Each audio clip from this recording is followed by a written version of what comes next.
Assalamualaikum warahmatullahi wabarakatuh. Jumpa lagi dengan saya dalam kajian pengantar politik digital.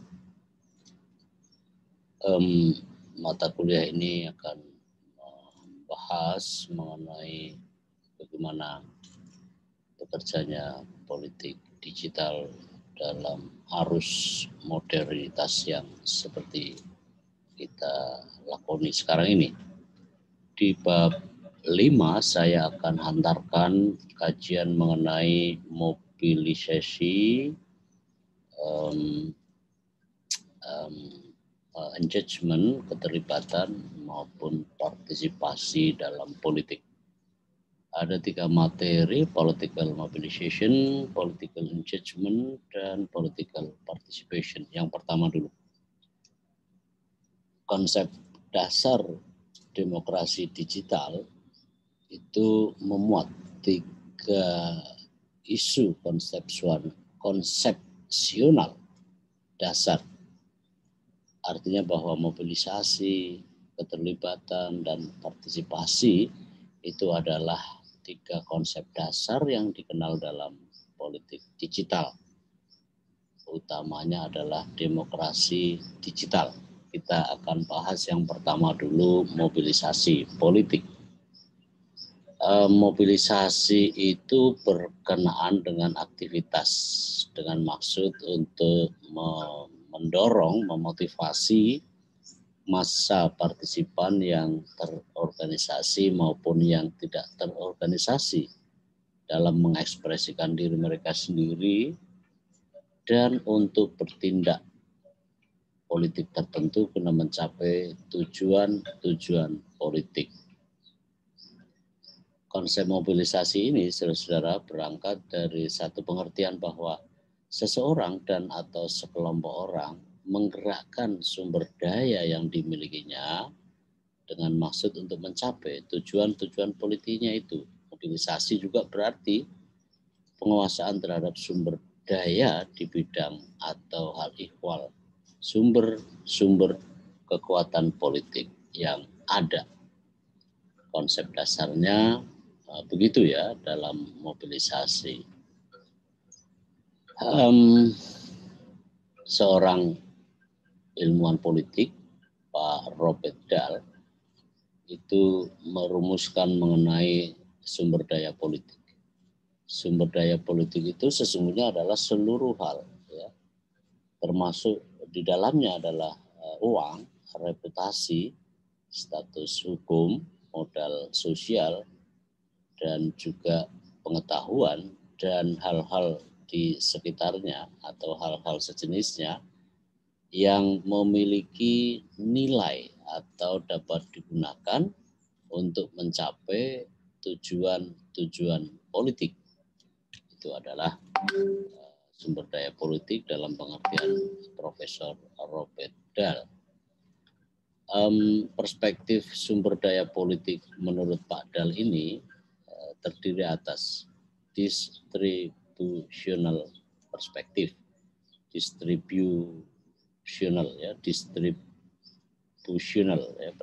perspektif distributif, ya. Sumber daya itu bersifat conditionally, ya, bersifat masih memerlukan prasyarat. Artinya sumber daya itu baru bernilai politik jika aktor politik berusaha untuk mendayagunakannya. Sumber daya politik itu pasif dan tidak mengartikan apa-apa atau bahkan tidak bernilai politik jika tidak ada seseorang yang berusaha untuk mendayagunakannya sehingga bernilai politik tadi itu.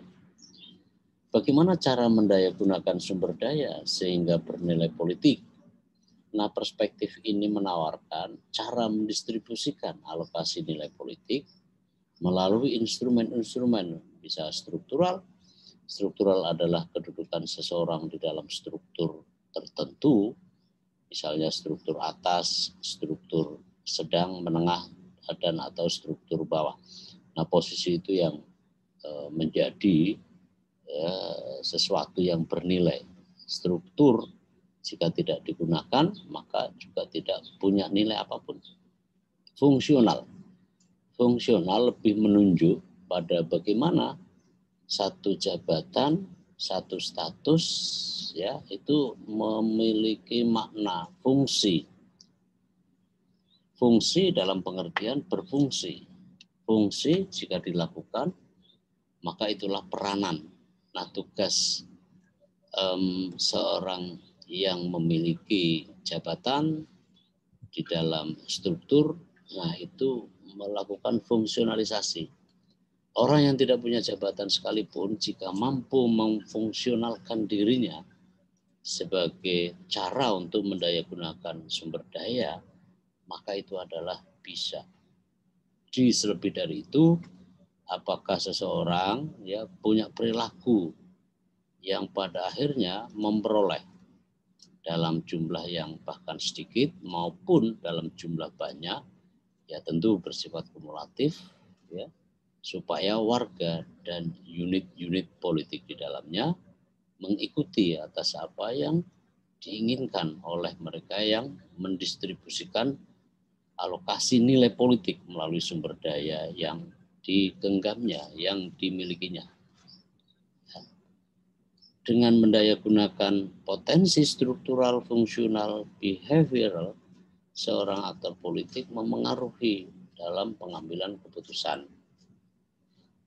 Sumber daya digerakkan untuk memengaruhi keputusan politik melalui distribusi politik sehingga menjadi kekuatan politik yang signifikan. Misalnya, seorang kepala daerah, dia di dalam dirinya ada dua status. Status dia sebagai pejabat pemerintahan, sedangkan sebagai pejabat pemerintahan dia adalah kepala pemerintahan setempat, tapi juga adalah sebagai kepala wilayah administrasi yang memiliki tugas untuk mewakili kepentingan pemerintah di atasnya dan atau kepentingan pemerintah pusat di daerahnya. Ya, itu sebagai kepala pemerintahan. Di saat bersamaan seorang kepala daerah atau presiden itu juga adalah sebagai sosok politik atau sosok sosial politik. Di situ dia juga punya dukungan, dia punya followers, pengikut, dia punya, dan karena itu punya pengaruh. Ya, secara distribusional perspektif, maka seorang kepala daerah dalam gambaran saya tadi itu memiliki sumber daya yang jika sumber daya secara kepala pemerintahan dan sebagai pemimpin sosial politik, jika digerakkan, jika didayagunakan untuk mencapai tujuan-tujuan kemasyarakatan, tujuan-tujuan daerah, tujuan-tujuan negara. Tujuan negara apa? Untuk mensejahterakan rakyat. Yang kedua adalah interdependensi perspektif. Perspektif ketergantungan. Perspektif ini menyatakan untuk mendayagunakan sumber daya diperlukan kerjasama. Kerjasama dalam pengertian koordinasi, kolaborasi, sinergi antar aktor politik. Perspektif ini menyadarkan kepada kita bahwa sumber daya yang kita miliki itu belum maksimal jika tidak dilakukannya ya penggandengan terhadap kelompok-kelompok lain atau aktor-aktor politik lain melalui koordinasi, melalui kolaborasi, melalui sinergi. Bentuknya, hasilnya apa? Bisa dalam bentuk simbiosis mutualisme di antara aktor-aktor politik. Kerjasama diperlukan mengingat setiap aktor politik, baik individu maupun institusi, memiliki kelemahan bawaan. Ialah karena setiap sumber daya seseorang, setiap sumber daya yang digerakkan, yang seharusnya dilakukan oleh seorang aktor politik, biasanya memiliki kelemahan cacat bawaannya. Ialah ketidakmampuan dalam memenuhi setiap kebutuhannya, kebutuhan politiknya, secara sendiri atau mandiri. Dan karenanya diperlukan kolaborasi dengan aktor-aktor politik lainnya. Saling ketergantungan perspektif ini dalam mendayagunakan kepentingannya, sumber dayanya maksud saya. Di bagian yang lain terdapat hubungan saling ketergantungan antara aktor politik yang berlimpah sumber daya di satu sisi, serta ada juga aktor politik lain yang bahkan powerless, tidak punya sumber daya yang maksimal. Nah, sebenarnya ini adalah konsep sentral dalam perspektif ini. Saling ketergantungan pada akhirnya bersifat simbiosis, mutualisme. Bagaimana memobilisasi sumber daya politik dalam kaitannya dengan ICT? Mobilisasi sumber daya politik pada era ICT dapat ditempuh melalui media dasar dalam relasi antar aktor politik. Relasi antar aktor politik dipermudah dalam tingkat yang paling dasar ialah penambah kekuatan secara masif, real time, dan kualitas pesan.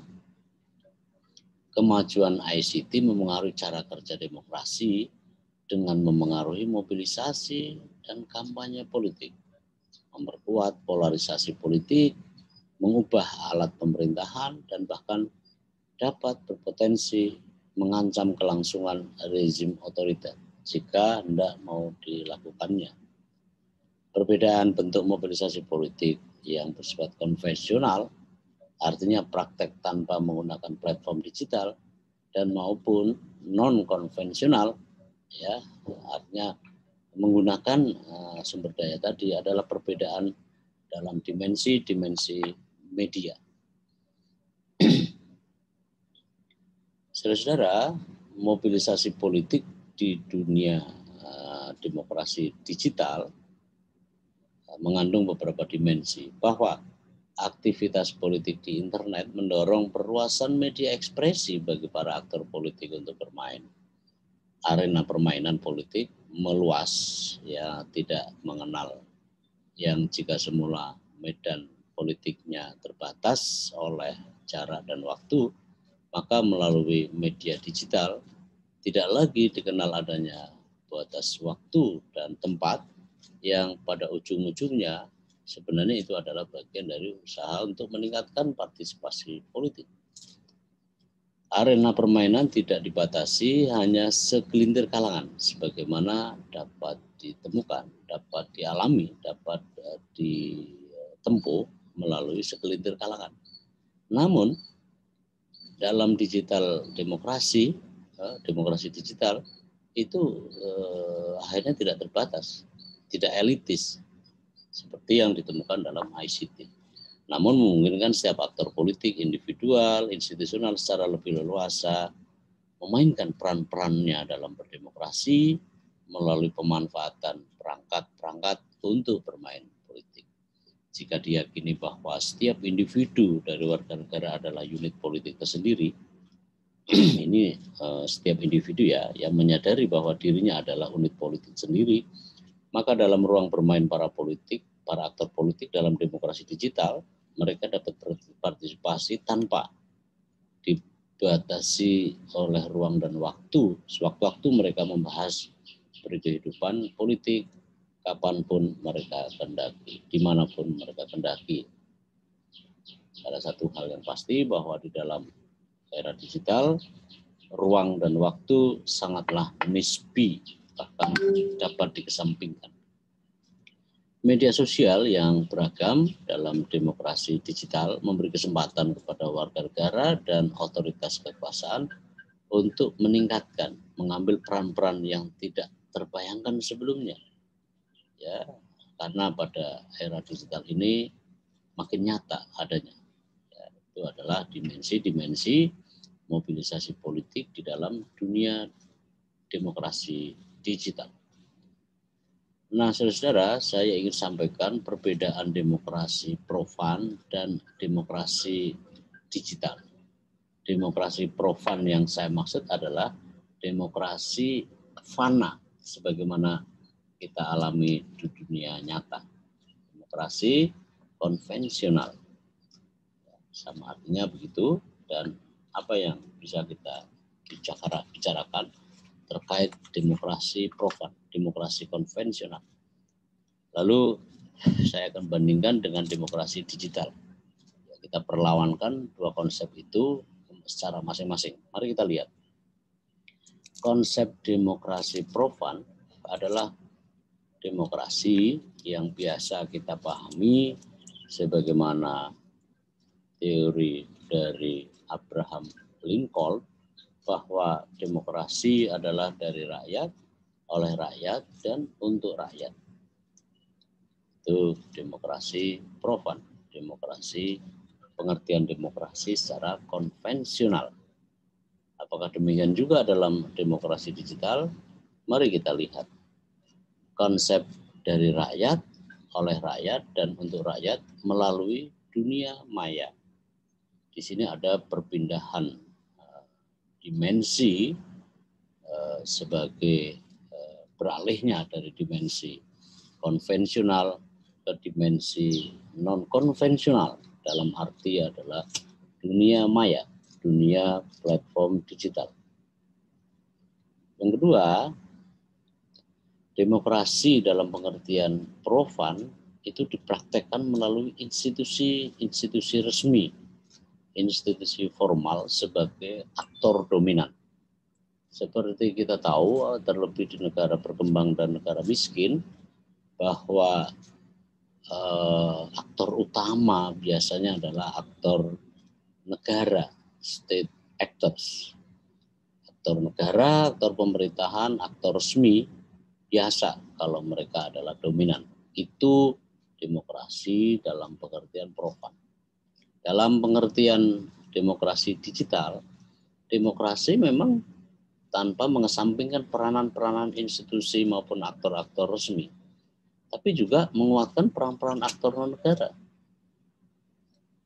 Jangankan aktor non-negara, individu sebagai institusi atau unit politik pribadi itu juga punya peran. Padahal jelas sekali alih-alih formal, informal bahkan non-formal sekalipun itu punya peran, ada tempat yang begitu luas dan tidak bisa dibatasi hanya apakah seseorang itu punya jabatan atau enggak dalam struktur negara. Mobilisasi politik lebih banyak mengandalkan massa orang, sedangkan media massa sekedar sebagai suplemennya, sebagai pelengkapnya. Sedangkan dalam demokrasi digital, mobilisasi politik lebih menguatkan peran-peran individu yang bermain di media sosial. Jadi tidak terbatas. Mobilisasi politik yang terjadi berjalan lebih tertib, normatif, prosedural. Anda mau demonstrasi dalam dunia nyata, Anda harus memperoleh izin atau pemberitahuan kepada otoritas keamanan. Ya, dan karena itu dituntut adanya tertib. Harus sesuai dengan ketentuan peraturan perundang-undangan, normatif, dan prosedur untuk memperoleh izin demonstrasi atau membentuk kerumunan itu harus seizin aparat keamanan. Dalam demokrasi digital tidak demikian. Mobilisasi politik berjalan dengan cara-cara non-konvensional, cara-cara disruptif, dan lebih banyak tidak prosedural. Bahkan kadang-kadang prosedur itu tidak ada di dalamnya. Misalnya, kalau Anda mau ketemu presiden, ingin menyampaikan pesan kepada presiden, ya, dalam dunia profan, Anda harus mengirim surat dulu, ya, menunggu dulu, lalu sampai ada pemberitahuan kapan, di mana Anda akan diterima oleh presiden dalam rangka menyampaikan pesan, masukan misalnya, itu demokrasi profan. Dalam demokrasi digital, jadi Anda cukup mampu untuk menyusun pesan. Saya berharap pesannya itu juga sopan, lalu pesan itu disampaikan kepada presiden melalui akun Twitter beliau. Nah, itu demokrasi digital. Mobilisasi politik berjalan non-konvensional, disruptif, tidak beraturan, lebih banyak bahkan tidak prosedural. Partisipasi politik didominasi oleh bentuk-bentuk partisipasi politik konvensional. Ya, mengirim pesan kepada pejabat, mengontak kepada pejabat eksekutif, legislatif, ya itu adalah demokrasi propan. Demokrasi digital, bentuk-bentuk partisipasi politik non konvensional tanpa hal-hal yang konvensional. Gitu. Lugu ya, demokrasi yang tidak lugu. Nah, saudara, ya, bagian kedua sebenarnya terdapat hubungan yang korelasi positif antara perkembangan ICT dan makin meluasnya, melebarnya keterlibatan publik dalam aktivitas sehari-hari dalam kehidupan politik. Keluasan pemanfaatan ICT berbanding lurus dengan keterlibatan politik. Tampaknya itu jadi hukum besi ya dalam sejarah dalam dunia digital. Nah, saudara sekedar ingin menyampaikan data, ya, data digital tahun 2020 mengungkapkan pengguna internet di dunia ini mencapai 4,5 miliar orang. Itu adalah 60% atau separuh lebih dari populasi umat manusia di planet ini. Penduduk planet ini sekitar 7 miliar orang. Dari lebih 200 negara di dunia ini, 5 negara yang angka penetrasi internetnya mencapai 99%. Sekaligus ini jadi penanda bahwa keterlibatan warga dunia dalam dunia internet sangat besar. Nah, gambaran penetrasi internet masyarakat dunia sebagaimana tampak dalam tabel ini, ada Cina, ya, ranking pertama 772 juta, sedangkan penduduk Cina sendiri adalah 1,2 atau 3 miliar. India nomor kedua, US nomor 3, Indonesia kita punya 143 juta 260 pengguna internet, nomor 4 di dunia, besar sekali. Brazil, Jepang, Rusia, Bangladesh, Meksiko, dan Jerman masing-masing menempati urutan 5 sampai 10 pengguna internet terbesar di dunia. Kita ada di nomor 4. Nah, populasi dunia sekedar perbandingan, ya, Cina, tadi saya kaitkan ada populasinya 1.437 juta dan seterusnya. Itu besar sekali ya. Nah, penetrasi internet masyarakat dunia seperti yang Anda lihat, total populasi kita ada 7.750 juta ya, pengguna penetrasi internet sebesar 67%, ya. Kemudian pengguna internet dalam penetrasi sebesar 4,54 juta, ya, penetrasinya 59, dan pengguna aktif media sosial 3,8 ya miliar. Tadi saya salah ya, itu miliar bukan juta karena satuannya adalah juta. Kemudian penetrasi pengguna media sosial di seluruh dunia itu 49% dari total penduduk bumi ini. Nah, pengguna platform sosial media seperti tampak Facebook menempati urutan pertama, disusul YouTube, kemudian WA, kemudian Facebook Messengers, dan seterusnya. Data diupdate tanggal 25 Januari tahun 2020. Itu gambaran tentang penggunaan platform media sosial. Nah, orang gitu ya menghabiskan waktu mereka dengan media itu 6 jam 43, 2 jam, 3 jam, 1 jam, hari ya, jam dan hari ini.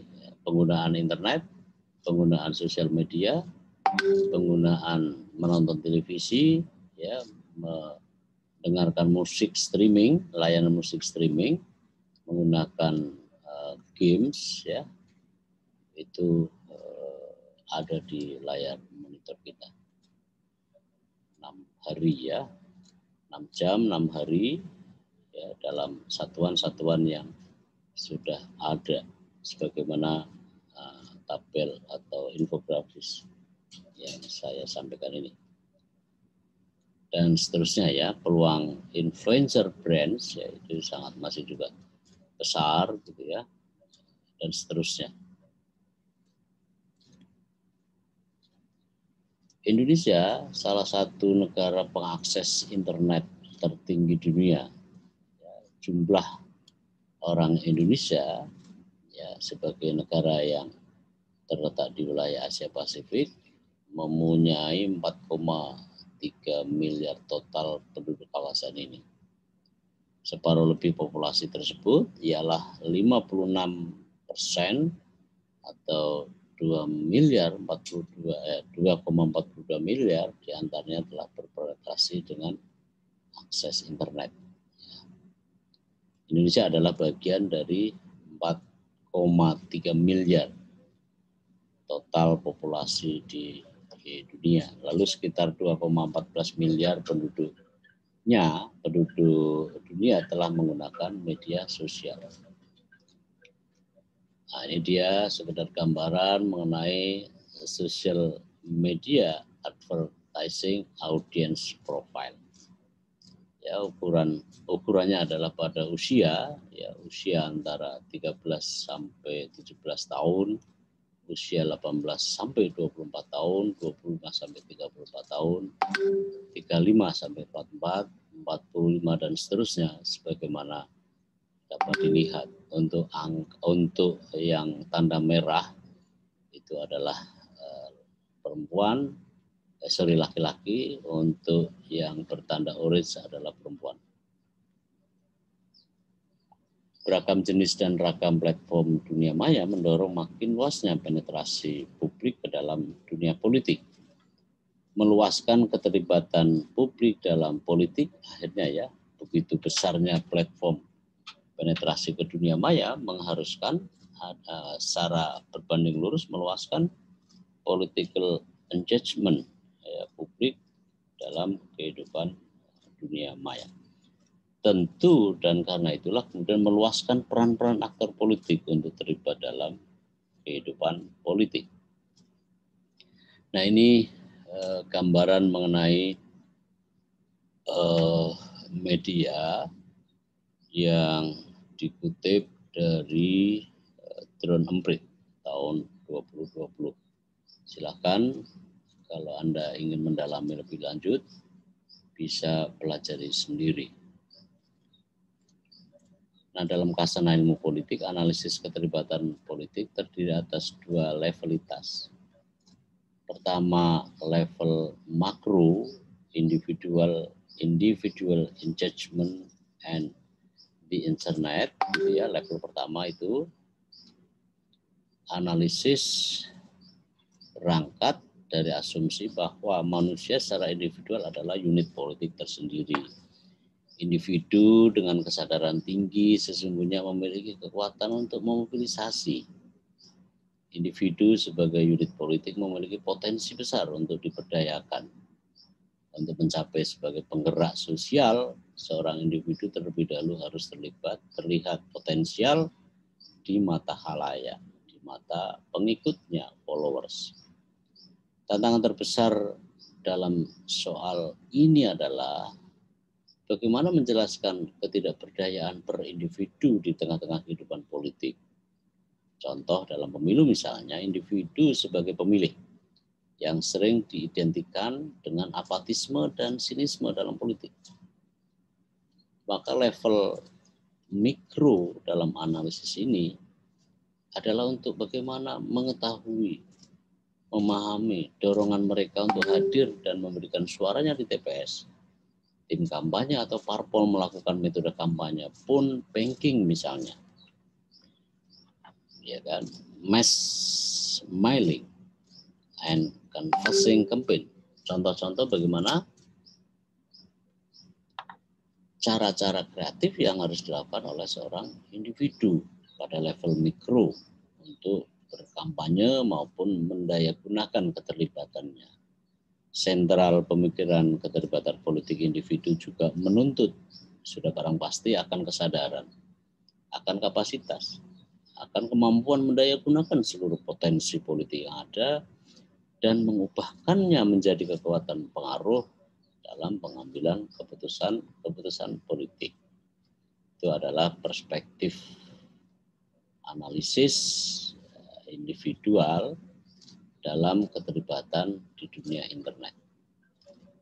Level kedua sering disebut sebagai the meso and macro levels, ya, struktur perwakilan, gitu ya, dan ICT baru, ya, itu kita akan lihat. Analisis ini berangkat dari suatu asumsi bahwa peranan per individu itu tidak cukup. Individu kalau sebagai individu, sebagai voters misalnya, itu tidak cukup. Tidak memiliki daya desak kekuatan-kekuatan politik. Itulah kenapa perlunya akumulasi dalam bentuk kolektivitas sosial. Individu dalam jumlah yang kecil biasanya tidak lebih berarti, tapi ketika kemudian individu dalam jumlah yang makin besar, makin banyak, maka daya guna sebagai dalam kaitan dengan politik itu makin terasa. Itulah kolektivitas. Artinya kekuatan individu yang terkoleksi secara sosial lebih berlipat ganda dan memberi artikulasi politik tersendiri jika ditransformasi ke dalam gerakan sosial. Gerakan sosial itu yang penting karena terdiri atas para individu. Muncul sistem politik virtual, mendorong pergeseran posisi pengetahuan, kepentingan, aktivisme politik masyarakat, sekaligus menguatkan keterlibatan sipil dan memperkuat bentuk-bentuk partisipasi politik baru. Wahana internet selain meluaskan kesempatan warga negara juga menguatkan fungsi-fungsi kontrol publik melalui pemanfaatan ICT, terutama perangkat berbagai media sosial. Media internet dengan beragam perangkat media sosial terbukti memberi tekanan tertentu kepada penguasa untuk mengubah keputusan-keputusan politiknya. Nah, itulah dalam skala tertentu dia akan bernilai jika memiliki, ya, atau dikaji dalam perspektif makro dalam pengertian ini adalah kolektivitas sosial, bukan individual. Yang akhir adalah partisipasi politik. Pemahaman umum kita mengenai partisipasi politik, ya, paling kurang dari sejumlah pertanyaan dari sejumlah kuotatisasi terhadap urusan-urusan partisipasi politik. Tapi terlebih dahulu kita harus memahami bahwa partisipasi politik itu secara konvensional, secara umumnya merujuk pada mereka yang berperan sebagai warga negara, bukan sebagai seorang politisi atau PNS. Partisipasi politik itu adalah milik warga negara yang tidak punya jabatan. Posisi dia sebagai warga biasa, tidak dalam kapasitas apakah sebagai politisi maupun ASN, gitu ya.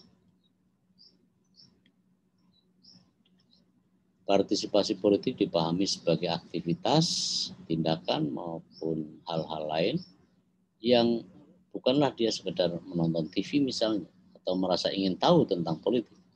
Yang demikian itu bukan partisipasi politik, karena partisipasi politik adalah dalam bentuk yang aktif.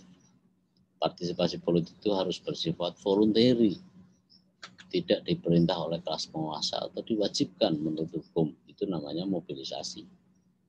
Pada kisah pemilu-pemilu pada Orde Baru itu bukan partisipasi, tapi adalah mobilisasi. Definisinya adalah partisipasi politik itu adalah aktivitas yang dilakukan oleh warga negara dalam rangka untuk memengaruhi struktur pemerintahan, dalam kaitan juga seleksi para pejabat pemerintahan maupun kebijakan-kebijakan pemerintah. Itu adalah partisipasi politik, aktivitas oleh warga negara, ya. Untuk apa? Untuk memengaruhi struktur kekuasaan pemerintahan maupun dalam kaitan dengan penseleksian pejabat-pejabat pemerintahan ataupun juga kebijakan-kebijakan pemerintahan untuk dipengaruhinya. Karakteristik keterlibatan warga negara dalam kehidupan politik digital bisa dalam bentuk individual engagement, keterlibatan seorang individu dengan menggunakan perangkat ICT dalam urusan-urusan politik dan pemerintahan.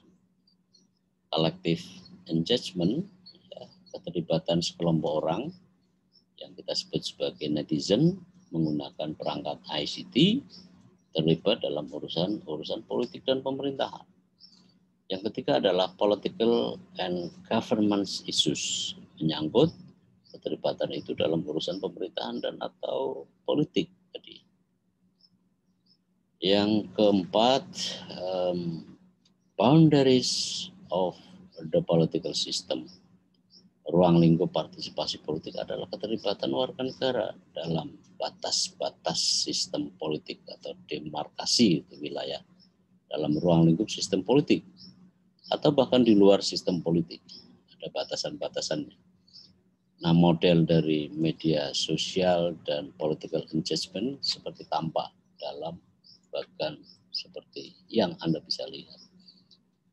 Sosialisasi politik, kemudian mendorong keterlibatan politik, sedangkan keterlibatan politik karena penggunaan media sosial, lalu aktualisasi norma-norma aktualisasi dalam kewargaan, gitu, dan itu adalah model sosial politik. Bentuk-bentuk partisipasi politik, ya, secara hierarkis sebagaimana dikutip dari Milbrecht ada 3. Pertama,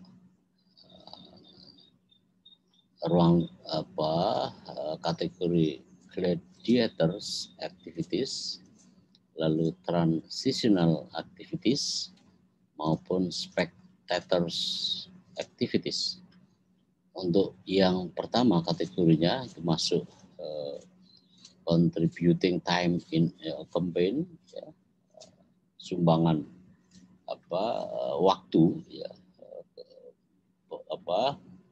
waktu, ya, dalam sebanyak waktu yang dilakukannya untuk kampanye, ya, misalnya sebagai anggota aktif partai politik, sebagai kandidat untuk perolehan jabatan maupun memegang jabatan-jabatan. Itu masuk tipe pertama. Tipe kedua adalah attending in a political rally, keterlibatan dalam rally ke lapangan, ya. Donating money to a party, memberi sumbangan kepada partai, contacting an official, kontak kepada pejabat eksekutif legislatif. Lalu adalah spectators, voting, political discussion, trying to talk someone into voting certain way, dan seterusnya.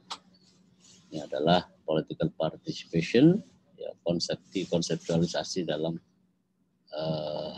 bentuk-bentuk hierarkis seperti yang telah sebagian saya sampaikan ini. Nah, ini gambaran tentang dinamika partisipasi politik, ya, dalam bentuk animasi. Nah, silakan dipahami. Nah, saudara, bentuk-bentuk partisipasi politik lainnya merunut pada beberapa bentuk-bentuk yang selama ini sudah ada. Conventional political participation seperti perilaku-perilaku politik yang biasa rutin dilakukan maupun partisipasi tidak konvensional, ya, bentuk-bentuk partisipasi politik yang legal dan melalui jalur sistem menggunakan perangkat sarana dan prasarana ICT, misalnya e-voting, e-lobbying, dan e-contacting with public official, ya, berhubungan kontak dengan para pejabat publik. Non-konvensional, ya tidak resmi, cenderung di luar sistem melalui perangkat ICT seperti e-protest, e-petition, e-political rejection, gitu ya, penolakan politik secara online dan seterusnya. Nah, e-participation, konsep yang dewasa ini amat populer adalah sehubungan dengan munculnya Web 2.0 dan konten yang dibuat oleh sejumlah pengguna ialah dalam kerangka e-partisipasi. Konsep ini sebenarnya lebih luas karena merupakan kombinasi digital yang mengacu pada isu-isu politik dan relasi antara warga negara dan lembaga pemerintah atau lembaga perwakilan. Nah, e-partisipasi merupakan isu kebijakan dalam arti luas dalam hubungan antara negara dan pemerintah serta administrasi publik pada umumnya. Nah, e-partisipasi ini sebenarnya bisa didefinisikan sebagai pemanfaatan media digital untuk memediasi dan mengubah relasi antara warga negara dan pemerintah serta administrasi publik menuju pada apa yang disebut partisipasi warga yang lebih luas dengan jangkauan yang lebih berarti dalam kehidupan politik.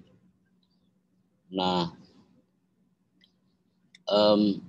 partisipasi politik juga memudahkan setiap orang untuk menjadi aktor politik, menjadi unit politik yang mandiri.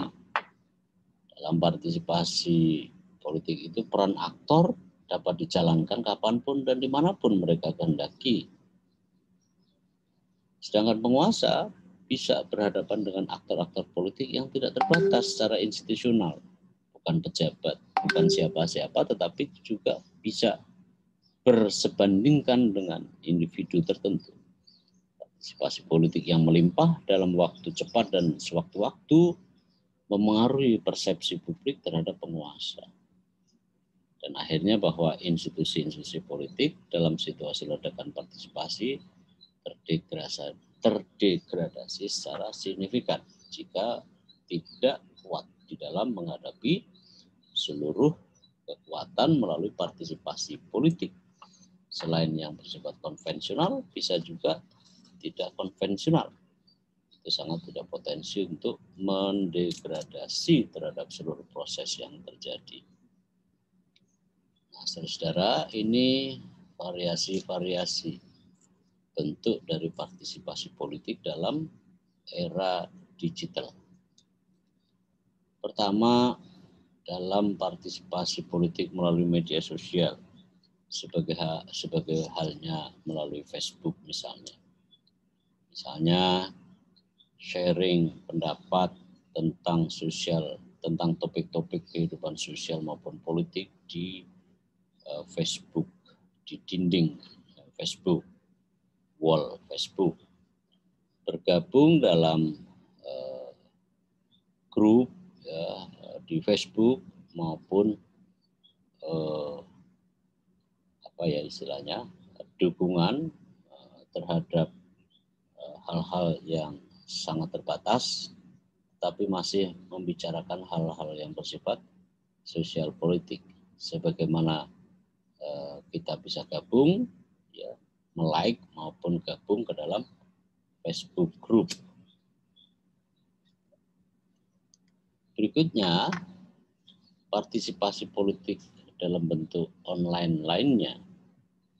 Ya, Anda misalnya menandatangani, mengumpulkan tanda tangan melalui apa yang namanya petisi online. Anda kontak kepada seorang politisi atau pejabat pemerintahan, Anda memboikot atau menolak produk terhadap barang untuk karena alasan politik, alasan etika, atau alasan-alasan merusak lingkungan misalnya. Anda mendonasi sejumlah rupiah yang Anda miliki untuk tujuan-tujuan sosial politik, taken part in a march or demonstrated, ya. Anda mengambil bagian dalam suatu long march, ya, atau demonstrasi dalam rangka tujuan-tujuan politik untuk menekan atau memengaruhi pengambilan keputusan. Offline political participation hampir sama dengan online, cuma medianya saja yang berbeda. Yang satu sama lain itu dalam rangka tujuan-tujuan politik. Jangan Anda selalu silap bahwa tujuan politik selalu negatif, karena kita menghimpun kekuatan opini saja untuk memengaruhi pengambilan keputusan, karena Anda sinyalir bahwa keputusan yang diterbitkan oleh kekuasaan itu negatif, merugikan rakyat, maka itu sudah bagian dari partisipasi politik. Apalagi dalam konteks media digital, itu menggunakan platform yang tersedia. Saya berhenti sampai di sini.